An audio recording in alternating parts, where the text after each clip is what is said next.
So, how do you build the economic engine for a brand new capital city, right from scratch?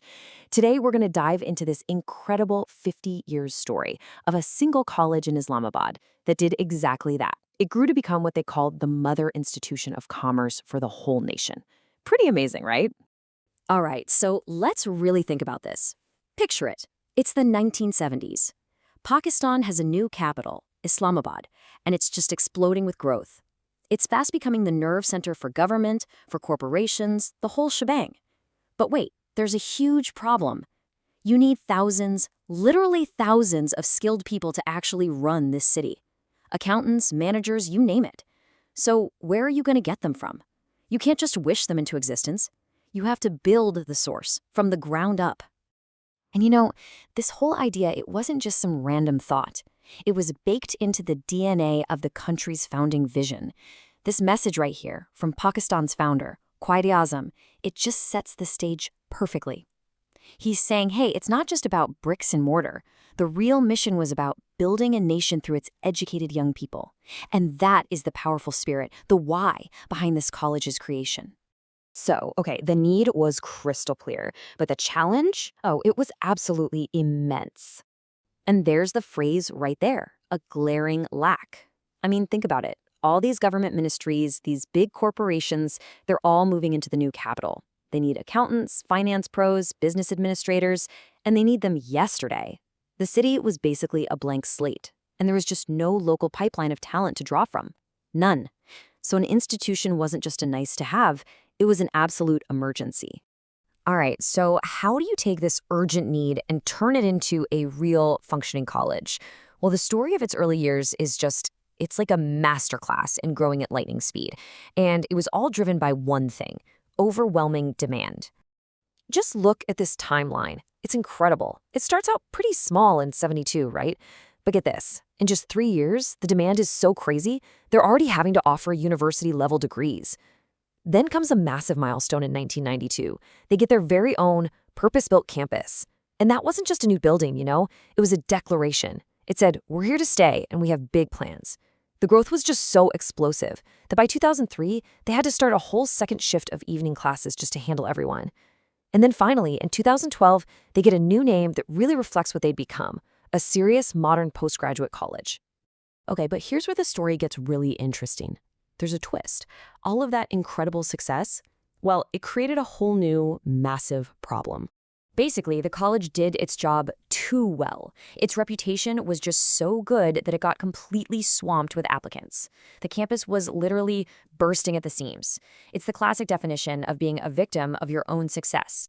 And we're not talking about a few extra students here.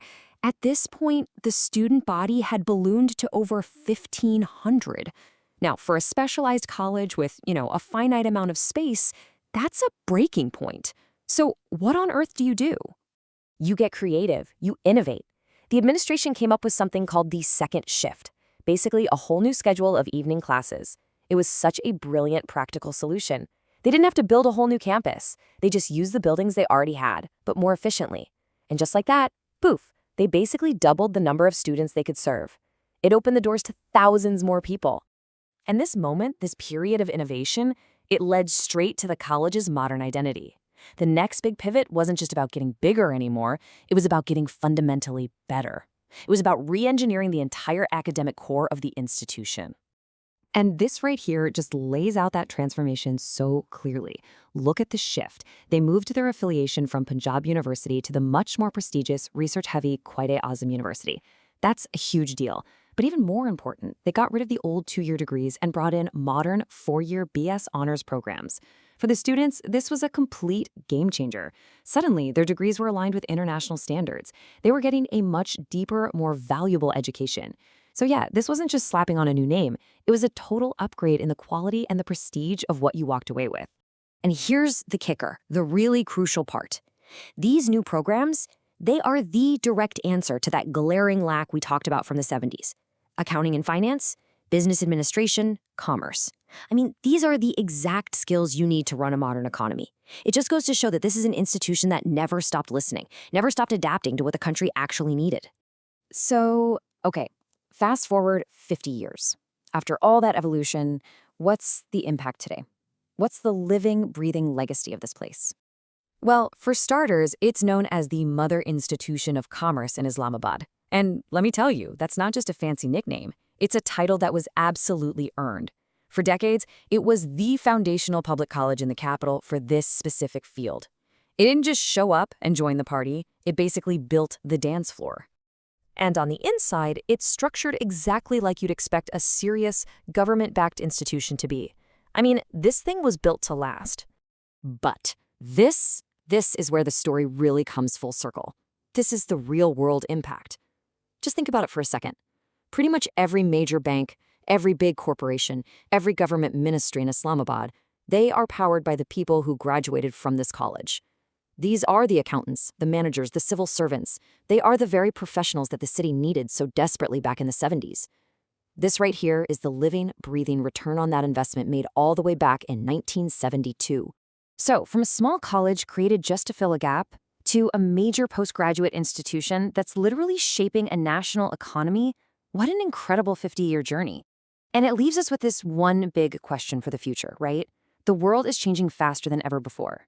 So what's the next evolution for a place like this? How is it going to adapt to power the next 50 years of growth?